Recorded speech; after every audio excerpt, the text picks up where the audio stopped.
En Radio Universidad de Tarapacá presentamos Mujeres con Liderazgo y con Ciencia, un espacio para conocer el trabajo de mujeres investigadoras de nuestra región en interculturalidad y sostenibilidad ambiental.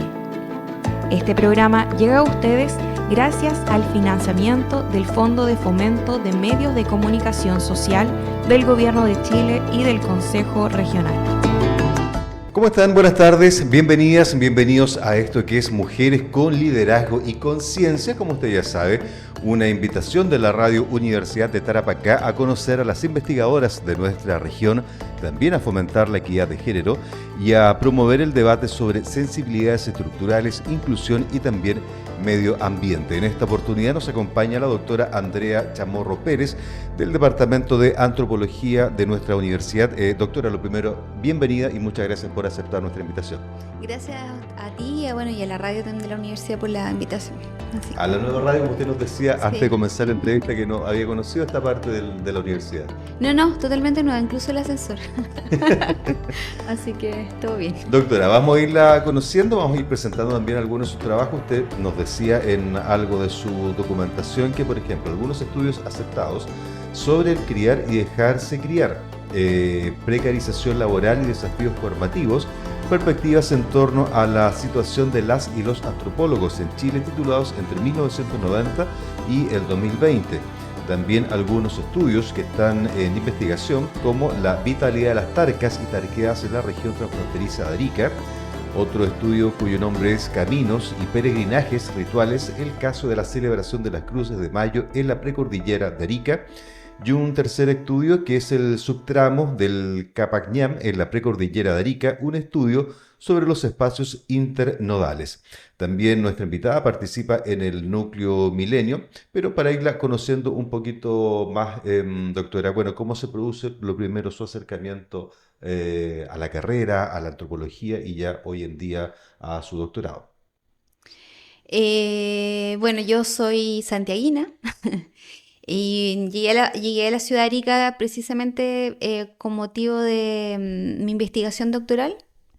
Yo soy antropóloga de formación, me formé en la Universidad de Chile y me vine a hacer un doctorado a San Pedro de Atacama, que es una alianza entre la Universidad Católica del Norte y la Universidad de Tarapacá.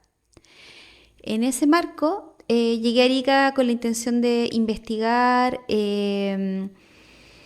las manifestaciones expresivas, porque yo estoy muy interesada en las relaciones entre el cuerpo y la memoria, particularmente vinculada a los pueblos andinos. Entonces me vine con la intención de poder trabajar en torno a estos temas y comencé a investigar el carnaval con la fuerza del sol, el carnaval andino con la fuerza del sol, y particularmente como las organizaciones folclóricas, que son organizaciones de danza. Muchas de ellas son compuestas por descendientes aymara de la cordillera de Arica y también de Bolivia.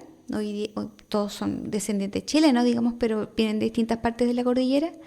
Y en torno a ese como legado y esa riqueza como de artes escénicas, se podría decir así, de raíz indígena, es que empecé a hacer investigación en Arica.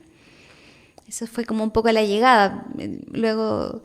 Ya de ahí se fue ya quedando en la ciudad. Claro, luego empecé como a trabajar apoyando, mientras hacía investigación, empecé a trabajar en el Departamento de Antropología, que me convocaron para realizar clases de pregrado al principio y luego de posgrado, y así estoy ya hace 15 años en esta universidad.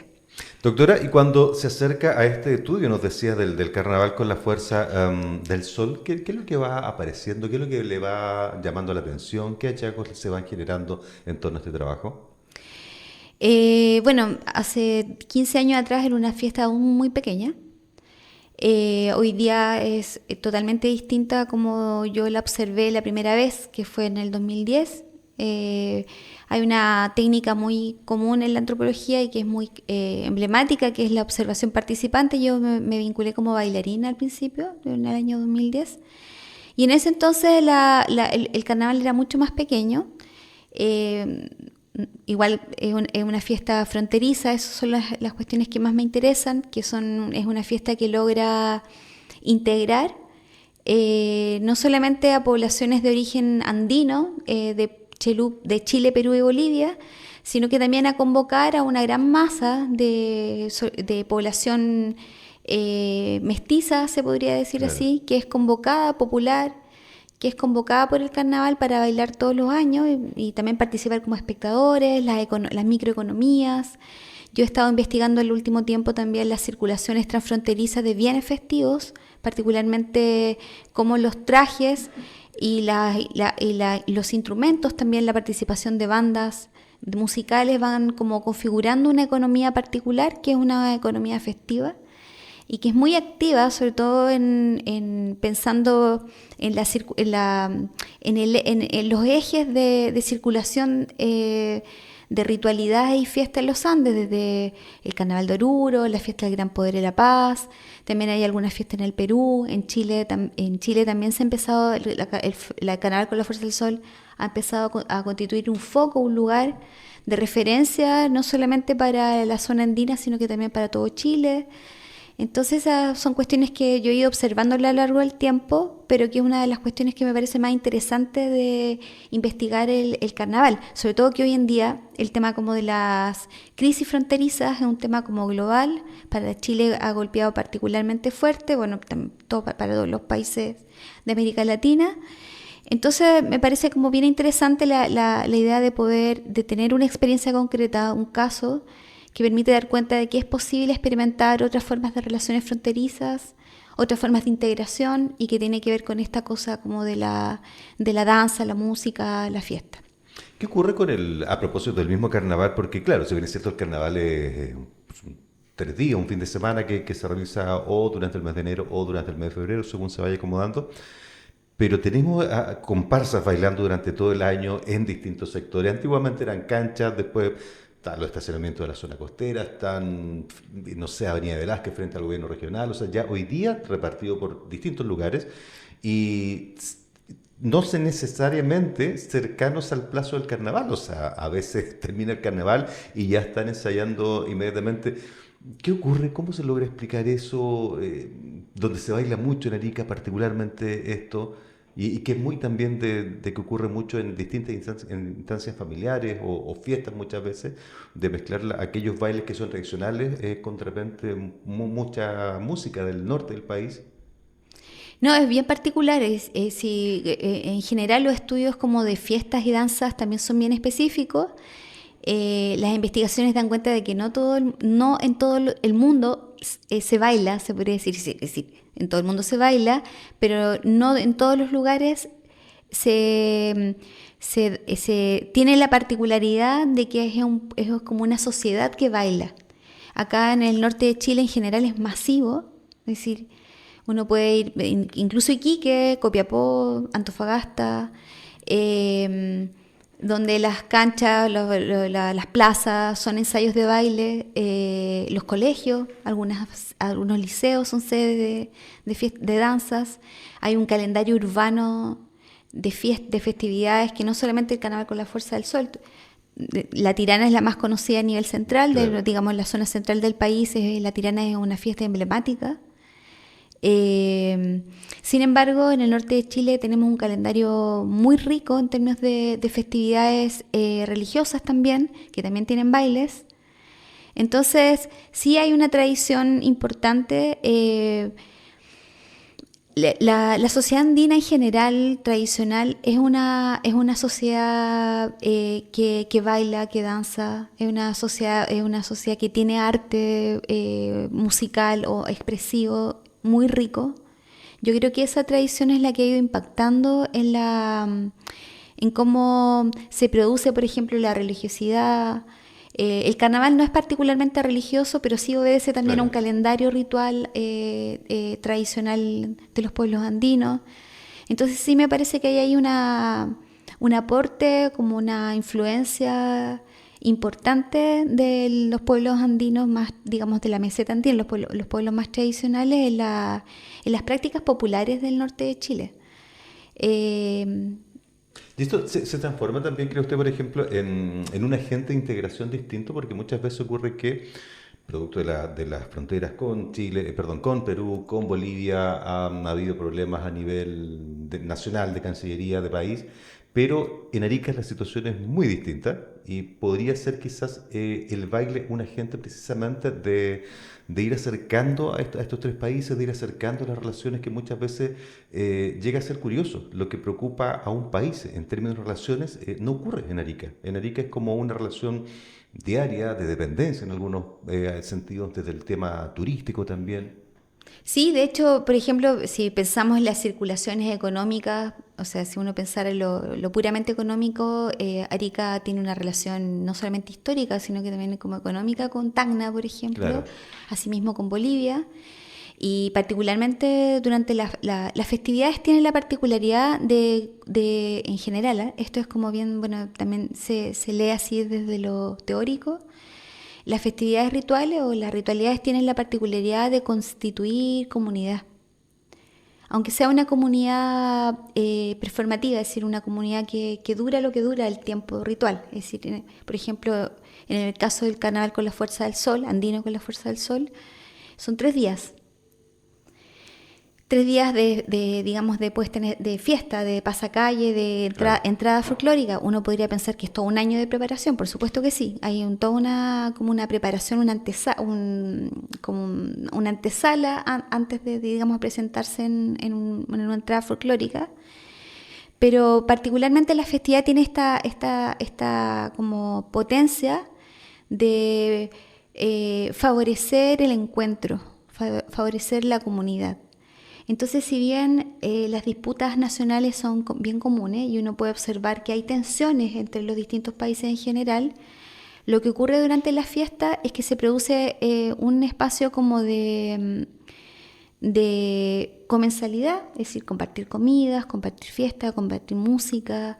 La danza también y la música tienen la potencialidad como de favorecer la expresión emocional, de alegría. Entonces hay una serie de cuestiones que hacen como, digamos, que favorecen esa posibilidad de establecer realmente y concretamente relaciones interculturales horizontales. Yo digo como relaciones intercorporales porque las festividades en general son multisensoriales. Es música, es tacto, es olores, es comida, es baile. Sí, están todo como no está tanto nuestra cabeza racional, Claro. sino más bien el goce. Entonces, ese tipo de cuestiones van favoreciendo convivencia. Por supuesto, también hay como cuestiones sociales de organización que también constituyen aportes. Es decir, la municipalidad es un aporte importante, las agrupaciones tienen sus propias orgánicas que favorecen, por ejemplo, la compra de trajes. Es decir, hay una serie de voluntades y también como energías que se van como desarrollando y se van produciendo en el marco como una festividad como esa y que por supuesto aporta a pensar relaciones interfronterizas o transfronterizas de manera distinta. Se va dando de buena manera, entonces, o sea, podríamos ir hablando de un buen diálogo que se produce en términos, por ejemplo, de las culturas andinas, afrodescendientes, migrantes también, hablando en torno del carnaval, pero que a veces son también externas al carnaval. Sí, en los últimos años se ha discutido mucho el tema de la seguridad ciudadana, a propósito de que los 3 días de fiesta, por ejemplo, van generando como un espacio de libertad donde se bebe más, está toda la noche la ciudad encendida.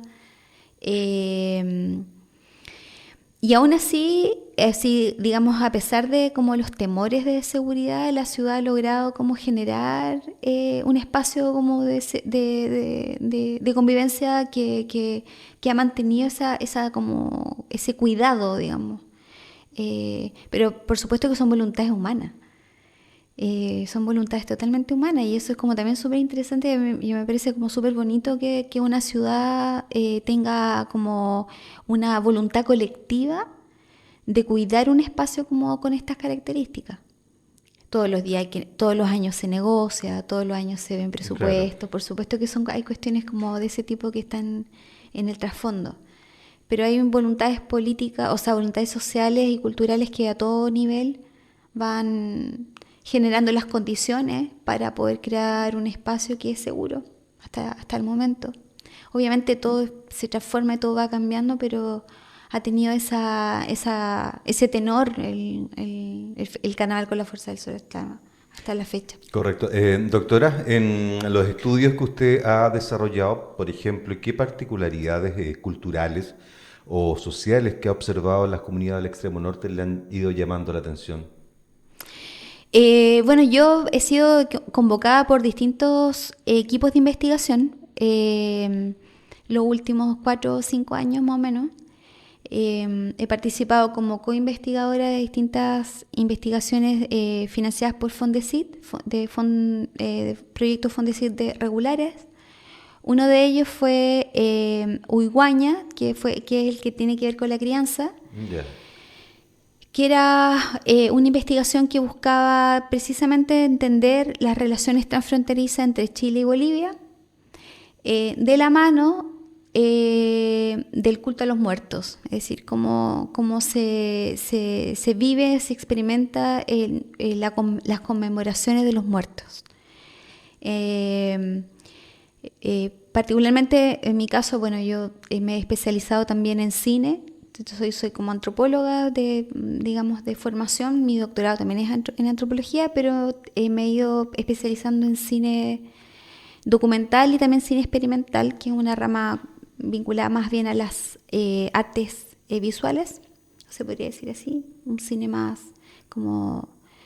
y bueno, en los proyectos en general he ido como combinando estos intereses, las ritualidades, las performances indígenas, lo llamo así, y la antropología audiovisual.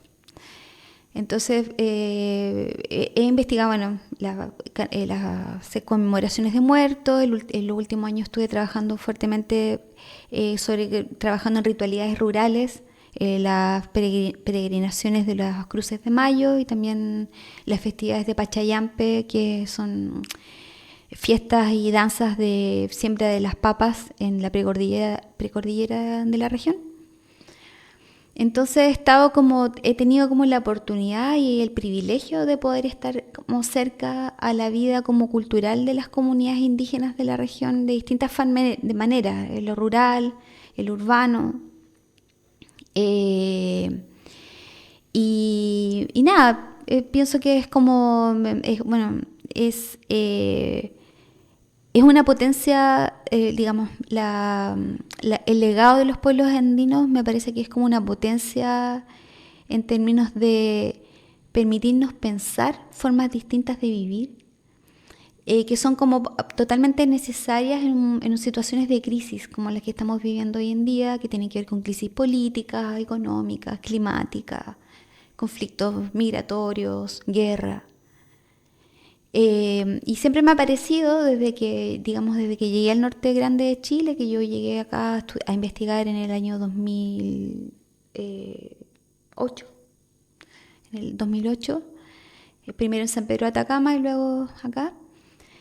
Estaba movida como por esa llamado de los pueblos andinos, como por esa potencia, esa belleza, pero también por la posibilidad de ir pensando otras formas, otros mundos, otras posibilidades en todos los ámbitos, en ecológica, En un sentido, por culturales. ejemplo, como de retrotraer la mirada a los orígenes, ¿se podría entender? Sí, yo creo que sí. Claro, pero cuando uno piensa en retrotraer, piensa como que fuese un pasado. Y en realidad la temporalidad es pasado y presente. Es decir, estamos hablando, por ejemplo, de Cruces de Mayo, es algo que se celebra todos los años. El Pachayampe, que es una festividad que yo diría que es ancestral, es colonial también, es decir, hay también como culto a los santos, digamos santos católicos también, pero es un culto, es una celebración que celebra la tierra y la fertilidad, que celebra el agua. Entonces, yo creo que son formas de como mirar de que también hay otras maneras, pienso. Y la investigación antropológica en general ha tenido como esa labor de dar cuenta de manera como muy particular, de manera muy, digamos, de casos muy pequeños, digamos, de estudios así como muy acotados, muy, ¿cómo podría decir? Como muy específicos, de ir dando cuenta que existen otros mundos y que las formas que tenemos de convivir no necesariamente son las únicas existentes, las únicas que podrían existir, sino que es una más dentro de otras. Entonces, a mí me parece que esa es como un poco la potencia también de la investigación antropológica. Lo que yo también hago, y es porque también estoy también interesada en eso, estoy muy interesada también en las artes. Entonces, mi acercamiento es ¿Y cómo la... se va produciendo la unión o cómo la va realizando usted particularmente con estas dos atracciones que tiene? las artes Ajá, y la antropología. correcto. Bueno, el estudio de las artes de la antropología no es algo extraño. Como uno que podría pensar que desde los orígenes de la antropología, los antropólogos desde el siglo XIX que están interesados en las artes indígenas, se podría decir así, de otros pueblos, no es algo extraño. Ya. Desde el siglo XIX que los antropólogos, en Europa particularmente, están usando cine. Es decir, la primera cámara de cine se creó a fines del siglo XIX y a los 3 años o los 2 años después, ya los primeros antropólogos del siglo XIX estaban llevando cámaras de cine a Melanesia. Es decir, no son cuestiones que estén peleadas entre sí. En general, bueno, en Chile la antropología audiovisual, que es un poco, que es el campo disciplinario, que así se llama, visual o audiovisual, eh, tiene presencia en Chile muy poco. Hay un diplomado que da la Universidad Católica de Santiago. Acá particularmente yo también doy algunos cursos de antropología audiovisual para pregrado y posgrado. En América Latina hay algunos magíster también, y hay magíster en Europa, pero hay un movimiento de investigadores que están Ya. cruzando las fronteras disciplinarias entre el cine, la antropología o la ciencia, el arte, que son cuestiones que se alimentan porque la potencia como del arte es precisamente, yo siento que es como poder abrirse a sensibilidades, otras sensibilidades, poder comprender la realidad de manera distinta, poder explorar, experimentar de manera creativa. Tiene una potencia enorme pensando que hoy en día, por ejemplo, la producción de conocimiento, estamos en una era de un conocimiento poshumano, que es el conocimiento producido por inteligencia artificial. O sea, es toda una revolución que estamos ya en medio de eso y quizás no sabemos cómo va a devenir, pero claramente son producción de conocimiento no hecho por humanos, conocimiento hecho por máquinas. Entonces, el caminar hacia el arte permite poder reencontrarse con la propia sensibilidad, el ámbito de lo sensible, la relación con la naturaleza, la misma relación que tenemos con nuestro propio cuerpo en términos creativos. Entonces son cuestiones que son también como centros como de preocupaciones antropológicas y que no es, hace que, o sea, con eso quiero decir que no son dominios Claro. distintos, digamos, son parte también de reflexiones antropológicas. Doctora, quiero volver un poquito atrás cuando usted hacía referencia a otro estudio, algunas características también, y mencionaba el tema de este culto a la muerte, esta celebración del 1 de noviembre, particularmente en el caso de nuestra región, marcado por la cultura aymara, que lo que uno entiende, lo que ocurre mucho en San Miguel de Azapa, por ejemplo, que no ocurre en el resto del país. Cómo es la pregunta más? Básicamente, en el caso de nuestra región, podríamos decir este culto y esta forma de vivir la muerte, de vivir este día con este tipo de ritualidad que ocurre mucho de la festividad del cementerio, de la música, baile en algunas ocasiones, el hecho de la comida también, de almorzar, de comer junto al difunto, propio de la cultura aymara, ¿no se replica en otros lugares del país? No, no, yo diría que no. Ahora, eh, También pasa que yo me he concentrado en el área andina. Pero no sé si es así, por ejemplo, para los pueblos, para el pueblo mapuche o para el pueblo Rapanui. Ya. Ahí como pero en general para los pueblos originarios en general, la relación con los muertos es bien particular, porque la muerte no se considera como una finalidad, Claro. sino que más bien como y ni siquiera como podríamos decir como una continuidad, sino que los muertos devienen como en fuerzas o potencias que participan también, siguen participando de la reproducción de la vida. Por ejemplo, en el caso andino, los muertos siguen participando en la reproducción de la vida. ¿En qué sentido? En el sentido de que están asociados, por ejemplo, a la lluvia y a la fertilidad. La fiesta de los muertos, por ejemplo, ahora en noviembre, que estamos ya a puertas de comenzar la fiesta de Unidos de Noviembre, que es de los días de muertos. También pasa en México, por ejemplo, está empezando entonces la fiesta de los muertos. Inauguran toda una época húmeda de lluvias, porque sabemos que las lluvias andinas comienzan en verano. Son las primeras lluvias. Y son los muertos los que traen la lluvia.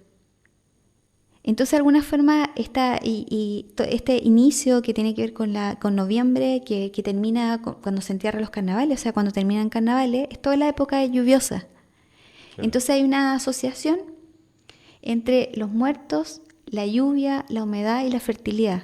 Es decir, que los muertos se transforman como de alguna forma como fuerzas o potencias que siguen participando en la reproducción de la vida.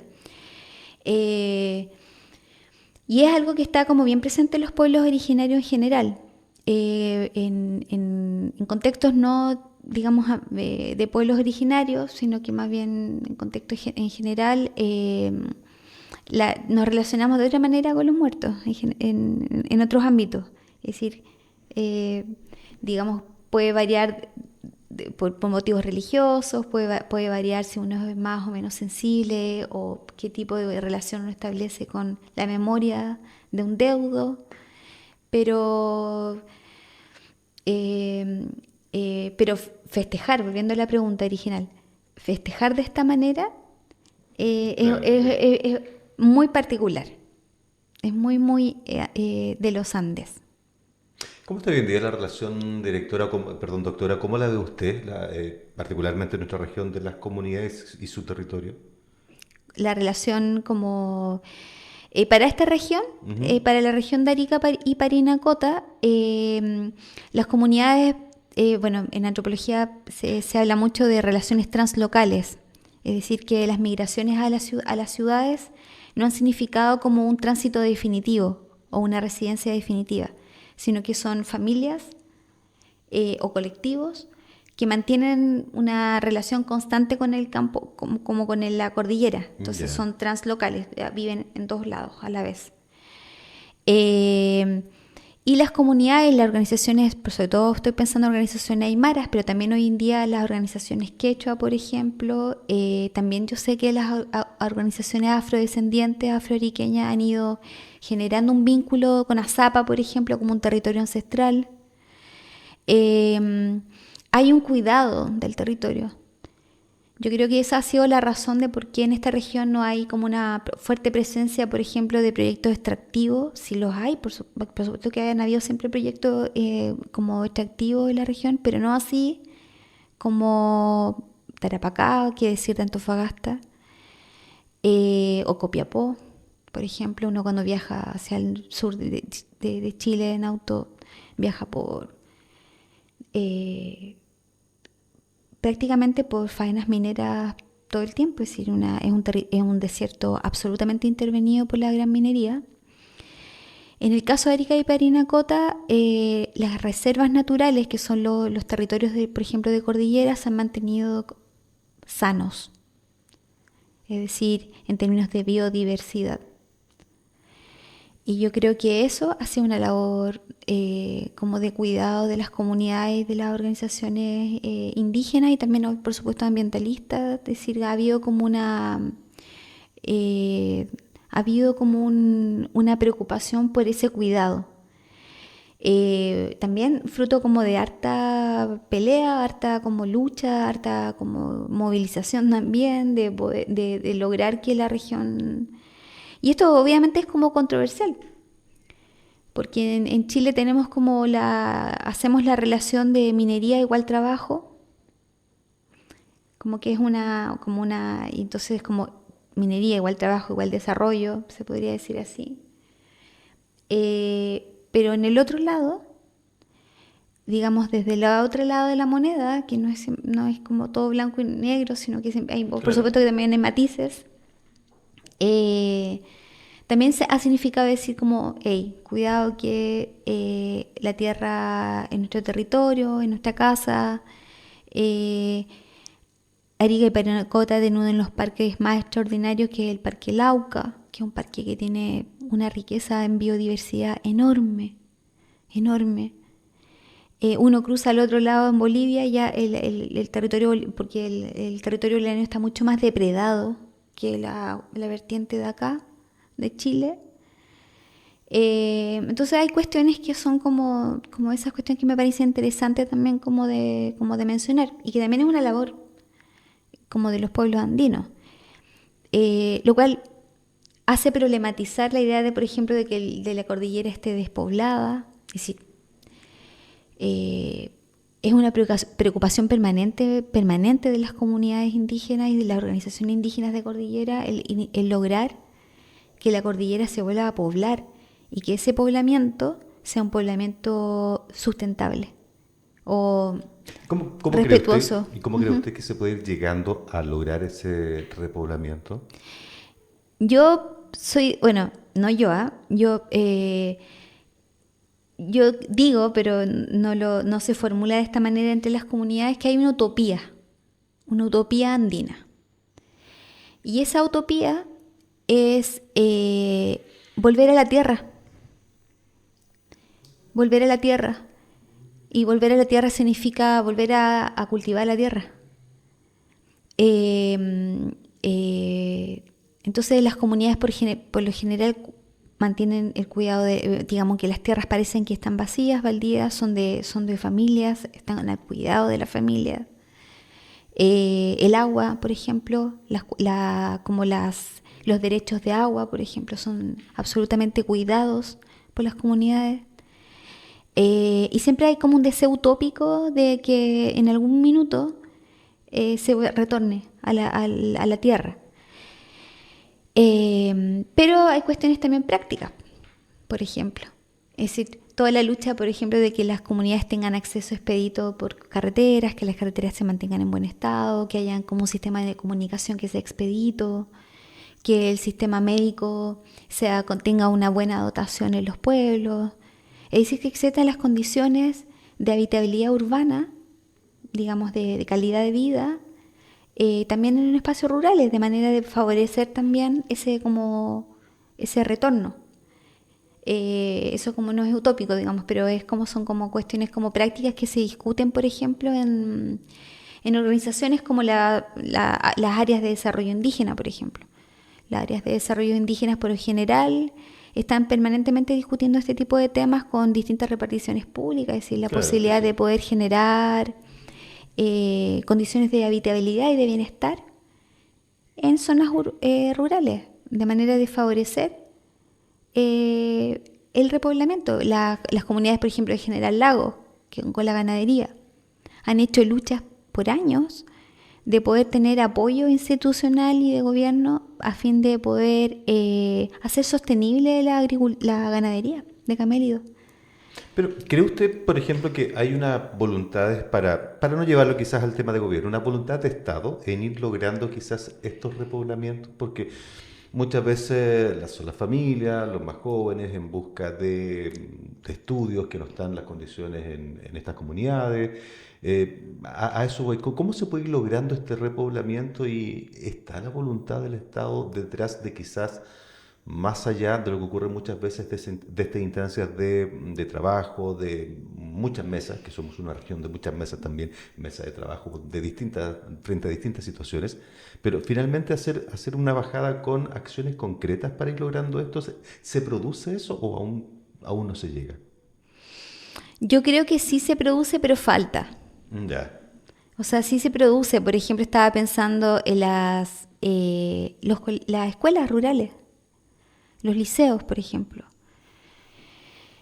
Los liceos sí digamos, están dotados. Hay profesores, hay alimentación, hay comida. En general, son establecimientos públicos que mantienen, digamos, un sistema educativo para niños rurales y adolescentes, el Liceo de Putre, por ejemplo. claro, sí. Es decir, como que hay digamos, por supuesto que no, con eso no quiero decir que no falte. Falta, por supuesto que falta. Porque es una permanente demanda de los pueblos de cordillera el abandono. Claro, sí. El abandono. Y solamente estando allá uno se da cuenta de las necesidades que existen, digamos. Claro, y que es real, si no Y que es- no son, es- no es- y no que es son solo reales, discurso, claro. Claro que por supuesto que falta, pero faltan como, digamos, como planes que permitan como de manera muy concreta poder como... Pero planes colaborativos, porque las comunidades tienen sus propias organizaciones y yo creo que las comunidades y los dirigentes de comunidades indígenas, que son... Yo he conocido, digamos, he trabajado, digamos, con muchas comunidades, sobre todo de precordillera, tienen una enorme responsabilidad por el territorio. Una enorme responsabilidad y un conocimiento que no solamente un conocimiento familiar, sino que un conocimiento ancestral del territorio. Entonces, claro, por supuesto que sería interesante de que los planes de desarrollo y de fomento y de, por ejemplo, un soñado plan de repoblamiento estuviera en coordinación y en colaboración con las organizaciones y las comunidades. Finalmente son ellos quienes más conocen el territorio. Entonces, sí, por supuesto que falta. Por supuesto, hay cosas buenas. A mí no me gusta como decir está todo malo. Claro. No, pero sí que por supuesto que falta.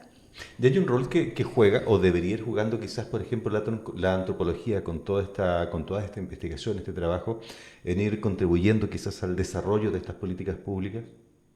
Sí, sin duda.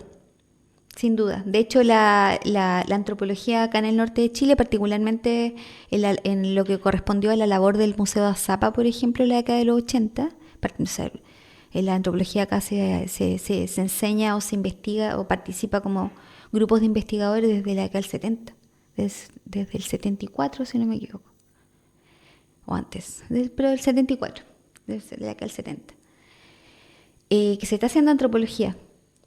Y la antropología pre-dictadura militar, por ejemplo, que también se hacía en el norte de Chile, la antropología esto lo digo también porque estoy trabajando también con un grupo de investigadores, estamos precisamente trabajando sobre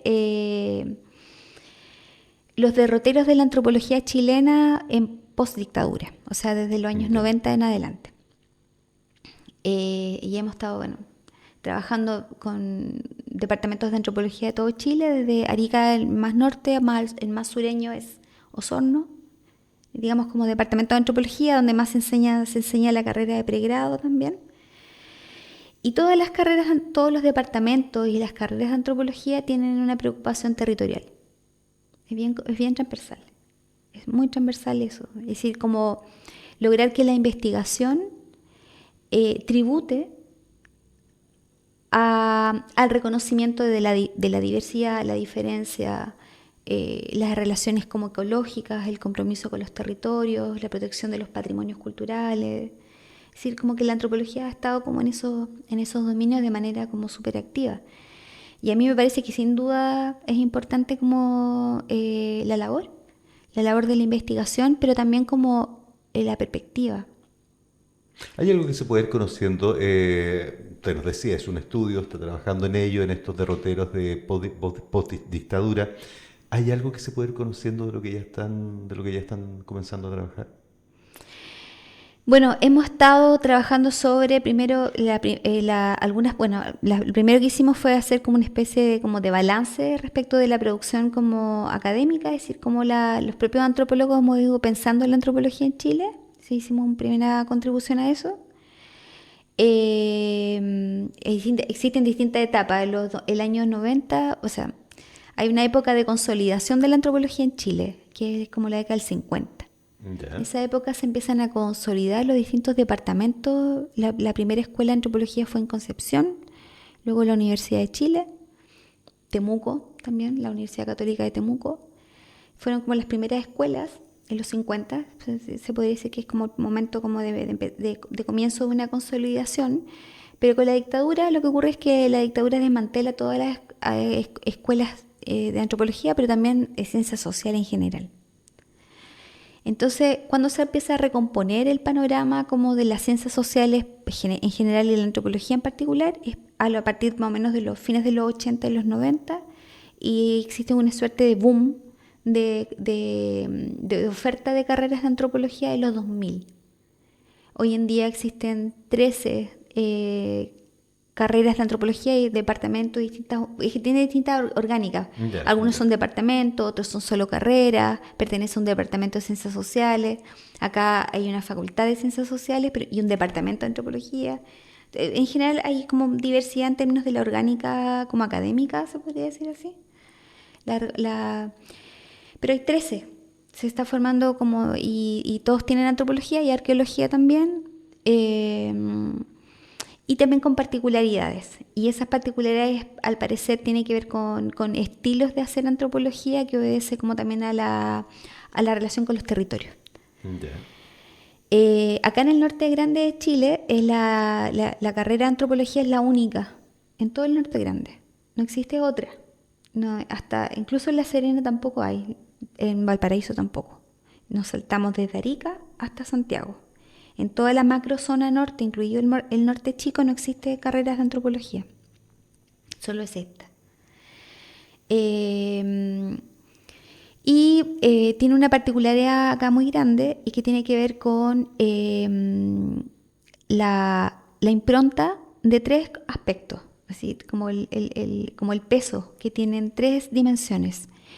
Los pueblos indígenas andinos, es decir, son particularmente los investigadores y que trabajamos en el departamento, nos hemos especializado en pueblos andinos, tanto desde la antropología y arqueología, pero también hay un legado como de la investigación arqueológica y que tiene que ver con la preponderancia que tiene, por ejemplo, el Museo de San Miguel de Azapa como un lugar como de resguardo y de conservación de bienes arqueológicos y que son también bienes patrimoniales.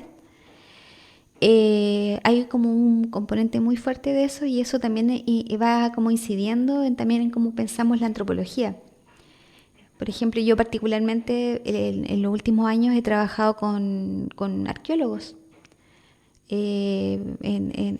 Entonces, y para pensar no un tiempo, digamos, para pensar un tiempo largo. Me refiero, el tiempo largo corresponde a un tiempo de miles de años, no a un tiempo como del Estado chileno de 1810 en adelante, de las repúblicas, sino que para pensar el pasado y el presente indígena en un tiempo de miles de años.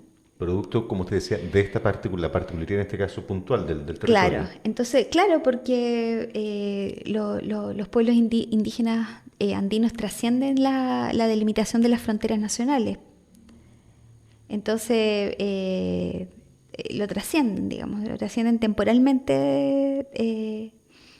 Entonces, sí, la antropología pasa también por ahí, o al menos no toda, sí.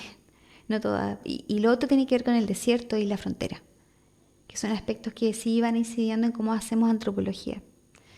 Y esos son como los grandes temas y tenemos como, yo pienso que tenemos como una especie como de escenario, contexto, laboratorio, territorio, que es sumamente rico para poder, sin pensar, por ejemplo, en lo que se podría estar haciendo en Tarapacá, en torno a la memoria del salitre y las memorias obreras de la pampa del Tamarugal, por ejemplo, es decir, hay investigadores que están también trabajando en eso.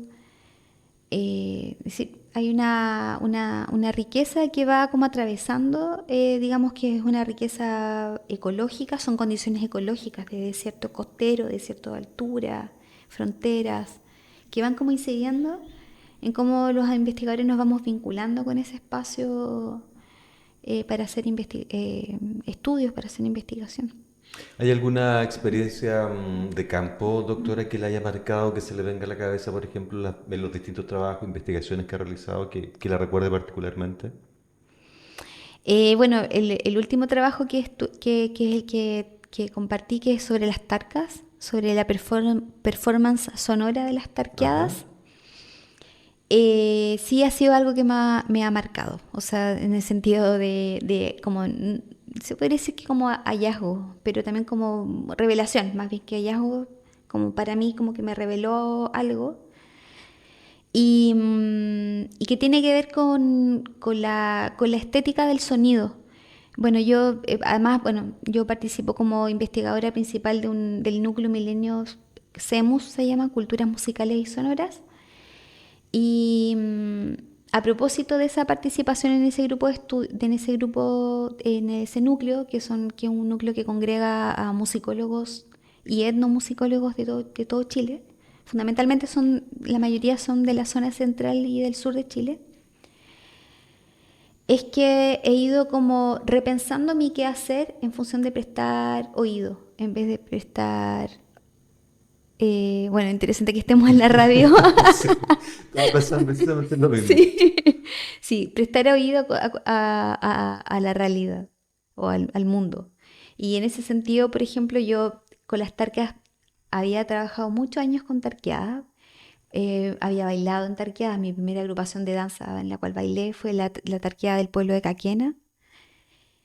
Y ahora me propuse como revisar esos materiales que tenía y poder como repensar la estética sonora a partir de mi experiencia como bailarina, pero como mi escucha como bailarina, es decir, como yo había escuchado el ritmo de la música y el sonido de las tarcas. Y como que al empezar a trabajar en eso descubrí que había como todo un mundo. En sentido como en sentido organológico de las tarcas, es decir, como los instrumentos están hechos. La tarca tiene una particularidad bien especial, que bueno, es un aerófono de madera que tiene la forma de una flauta, se llaman también es como una flauta de pico porque tiene un tubo adelante, igual que una flauta dulce, se podría decir así, de madera. Sin embargo, el tubo, que es la cavidad que tiene al interior de la flauta, comparte particularidades morfológicas con los tubos de flautas prehispánicos. Entonces, eso hace que la sonoridad de la tarca se caracterice como un sonido vibrante o llorón. Algunos dicen que la tarca llora, otros dicen que la tarca ronca, Ya. pero la particularidad como del sonido es que vibra. Eh, Y esa vibración ha sido como que he intentado como explorarla y hace poco conversé con un musicólogo en Santiago que se llama Rodrigo Torres, que es un musicólogo de la Universidad de Chile, y él me hacía ver, y me decía, bueno, es que tú vives en los Andes, me decía, y los Andes es aire, y es agua, aire por los aerófonos, es decir, que Ya. lo más importante como de los conjuntos musicales en la zona andina son los aerófonos, toda la gama de instrumentos de viento, pero que las tarcas en particular reproduce el sonido del agua. Entonces como que es un sonido cuya vibración, que además se considera que es bella, desde una oreja occidental, no cumple el canon de la belleza para Occidente. Pero desde una perspectiva andina, la tarca hace llorar y hace emocionar, y por su belleza, el sonido. Entonces, digamos, la comprensión de este tipo de cosas hace pensar en otras formas también sensibles, otras formas también de relacionarse, otras formas de captar el sonido. Las tarcas además se dicen que propicia. Por ejemplo, se toca tarca para atraer lluvias y también en algunos casos se toca tarca para alejarlas. Es decir, que el sonido tiene la capacidad como de incidir en el medio ambiente. Hacer llover, por ejemplo. Yo he estado en Azapa, por ejemplo, Valle de Azapa, donde los tarqueros dicen que tocan para que lo escuche la montaña. Y cuando llueve y cuando están tarqueando, digamos, sonando y la gente y los bailarines danzando y llueve, se celebra. Es decir, que en el fondo es como bonito pensar que no se baila para hacer comunidad, se baila pero se baila también para relacionarse con la montaña.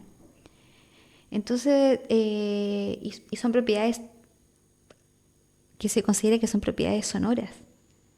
Hay un investigador que a mí me gusta mucho, que es un etnomusicólogo inglés, se llama Henry Stowart, y él ha investigado como profundamente los aerófonos en Potosí. Particularmente un tipo de aerófono, que se llama pinquillo. El pinquillo es como un genérico para las tarcas. Las tarcas es como un tipo de pinquillo, se podría decir así. Tiene distinta sonoridad, pero es un tipo de pinquillo. Y él plantea esto, que en realidad que el sonido de las tarcas se asocia al crecimiento de la naturaleza. Es decir, se toca que el sonido hace crecer las plantas. La verdad que la escuchaba con mucha atención y estaba pensando precisamente en lo que usted me decía y en muchas cosas, porque de verdad es una invitación a escuchar de otra manera, no en la rapidez que uno lo hace habitualmente o mirando en alguna actividad, no sé, en el centro o en el mismo poblado del interior, pero de verdad es una invitación a escucharla de una manera con un sentido distinto, porque Sí, cambia sí. completamente. Sí. De hecho, yo, por ejemplo, yo le comentaba esto, lo conversaba hace poco también, que es, por ejemplo, cuando después de años de no escuchar Inti Illimani, por ejemplo, no sé, 10 años que no escuchaba Inti Illimani, ni siquiera en disco, nada, Ujú. lo trajeron a Arica en algún minuto a la plaza de Vicuña Maquena, después de 10 años de no haberlo escuchado, viviendo acá en el norte y todo, pero sí con un oído muy ya como acostumbrado a los ensayos, a los bronces. Ya. Me pareció que Inti Illimani era muy liso, es decir, que era muy como plano, Ya. ¿no? Y yo comentando esto con musicólogos me decían, pero que me dijo, claro que es plano, porque en el fondo las escalas musicales que usa el Inti Illimani son escalas como occidentales, o sea, digamos de escalas musicales donde no sé explicarlo en términos musicales, pero es como es primordial la melodía o Más convencionales. y para la música andina hay otro pulso, ¿cómo es que se llama? Tiene una palabra, que son otra textura y otro color que tiene que ver con los armónicos y que produce otro tipo de sonoridad que es otro color distinto. Entonces, aun cuando escuchemos música andina instrumental, como un Inti Illimani, que a mí igual me sigue gustando, suena distinto a música andina tradicional, tiene una estética distinta. Entonces, esas son cuestiones como que me parecen así como bien como fascinantes. Tengo hartas ganas de seguir por ahí. Sin duda. Sí. Doctora, ¿qué conversa usted con sus estudiantes para aquellos que la están escuchando? ¿Se les gustaría entregar algún mensaje? ¿Cómo miran la invitación a cómo deben mirar el territorio, cómo deben mirar la investigación también? Eh, bueno, en la perspectiva de trabajo que tengo y también como un poco las ganas de seguir investigando, tiene que ver con la corporalidad. Como poder hacerse como mucho más conscientes de las dimensiones sensibles de la existencia. ¿En qué sentido? En el sentido como de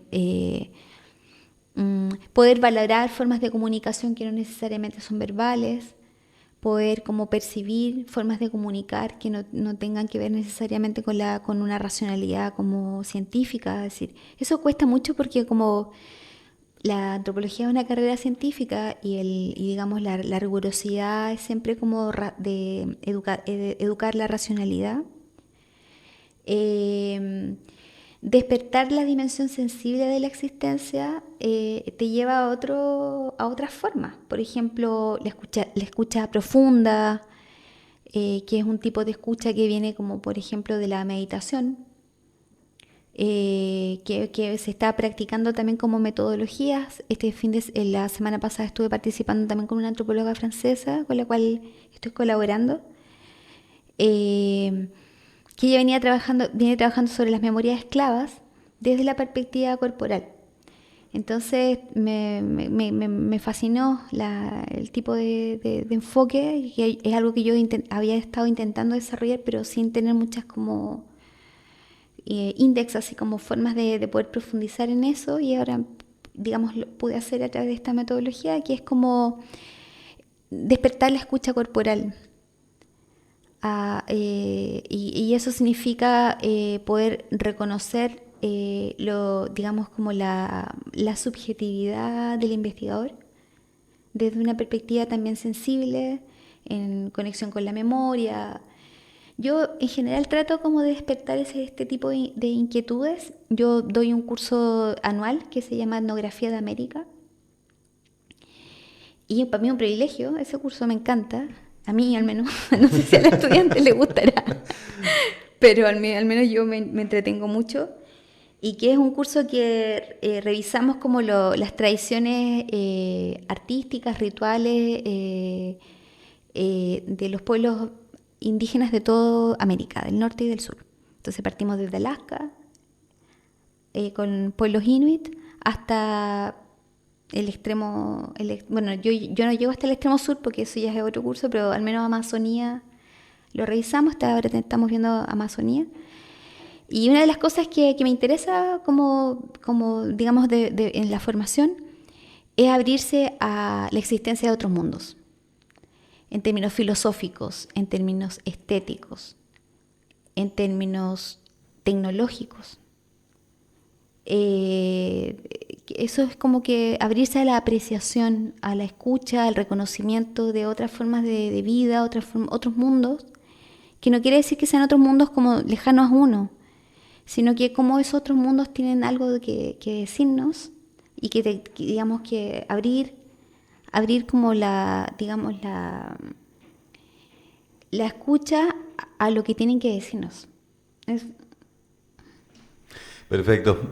Doctora Andrea Chamorro Pérez, del Departamento de Antropología de la Universidad de Tarapacá. Doctora, la verdad es que muchas gracias por haber aceptado nuestra invitación, por estar en nuestros estudios. Gracias también por permitirnos conocer su investigación y este mundo que sin duda la apasiona. Muchas gracias.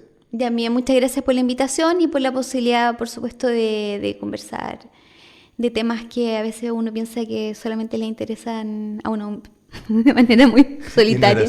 De manera muy solitaria.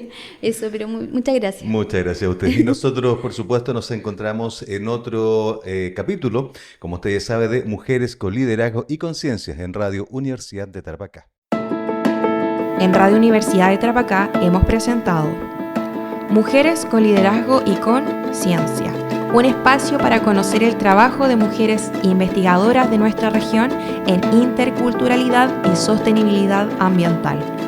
Este programa llegó a ustedes gracias al financiamiento del Fondo de Fomento de Medios de Comunicación Social del Gobierno de Chile y del Consejo Regional.